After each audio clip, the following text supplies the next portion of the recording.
So, ito na nga mga gala, umorder tayo ng bracket through online. So, dineliver lang kanina.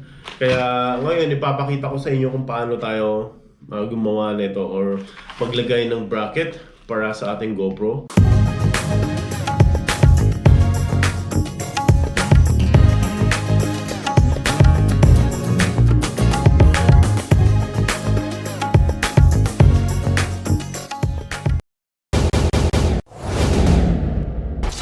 So, ito na nga mga gala. Ito yung bago nating helmet, LS2.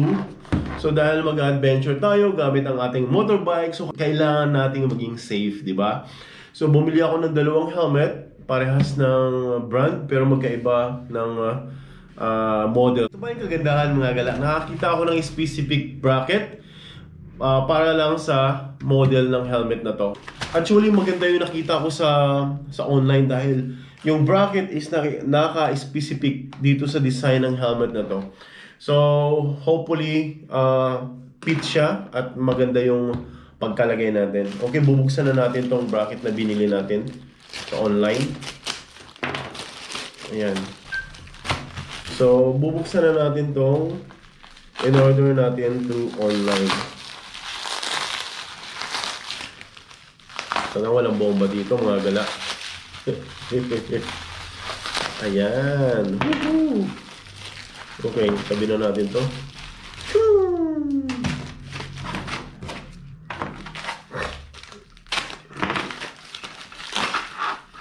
Ayan. See, ito yung mga bracket na in-order ko through online. So, ito yung 3M na brand. Kakahiwalay siya. So, shipping pa siya galing sa China. Pero ito, na-order ko siya dito lang locally. Meron siya sa somewhere in Manila. So, ito na mga gala. Ayan. So, itatabi natin yan. Kailangan natin yung ziplock na yan.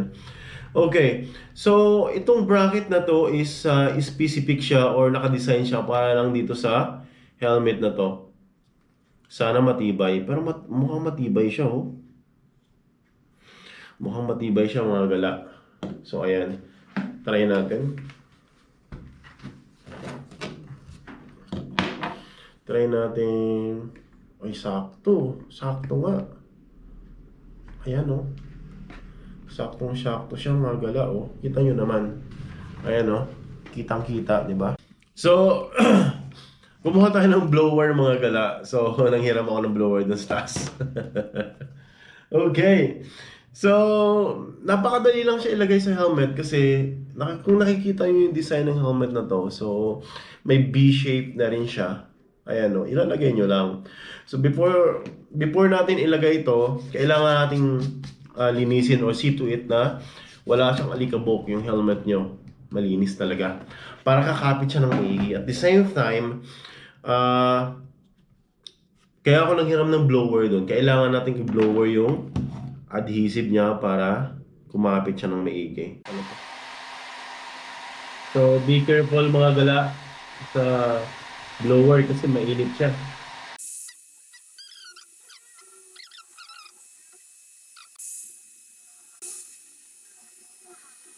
One hour later. I think okay na siya mga gala. So, ngayon ilalagay na natin. So, see to it na saktong-sakto yung paglalagay natin. Ayan, nailagay na natin yung bracket. So, pwede ko siyang i-adjust dito ng Allen key. Yeah. So, kung gusto nyo maging closer sa helmet nyo tong kalahati ng bracket, pwede siyang i-adjust. Diba? So,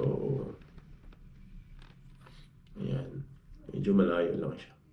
Pero ang ganda mga gala. O, tingnan nyo naman. Ang ganda. Ayan. So, natapos na natin yung isa. Ayan, isusunod naman natin yung another one na helmet natin. So, ayan mga gala. Natapos ko nang lagayan yung isa.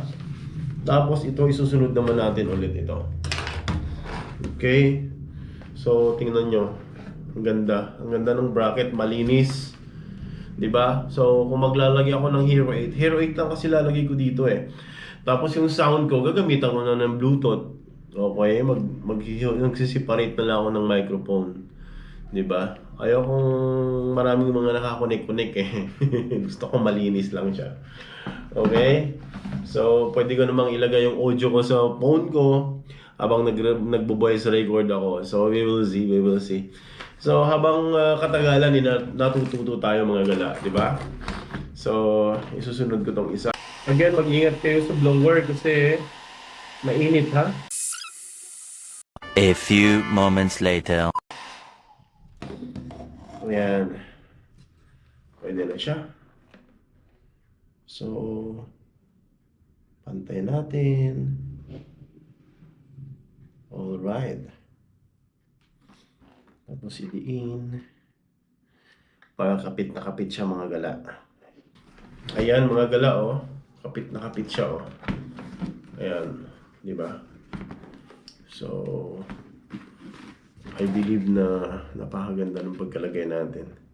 Again, yun nga, kung ganitong klase ng helmet yung nabili nyo or meron kayo, makakabili kayo ng specific na bracket para mismo dito. Kaya ang linis tingnan. So, nice. Ayan. So, ayan mga gala. So, naipakita ko sa inyo kung paano ako maglagay ng bracket para sa aking helmet na gagamitin natin sa GoPro camera or sa ating action camera na nakalagay dito sa helmet. Super stable siya. Ayan. So, super stable naman yung GoPro. I believe na kahit anong lubak mo dito ay hindi matatanggal to. Di ba? So, ito na mga gala, ang ating, ang bracket ng ating helmet. Ayan. So, sana nagustuhan nyo ang aking video, ang aking vlog para sa paglalagay ng bracket sa aking helmet. Ayan. So, once again, Goose Adventure. And kung bago ka pa lang po sa aking channel, so please don't forget to like and subscribe po para ma-enjoy nyo ang ibang videos ko pa. About adventure, gala, kahit saan. So, thank you for watching po. And once again, thank you so much. Bye-bye po.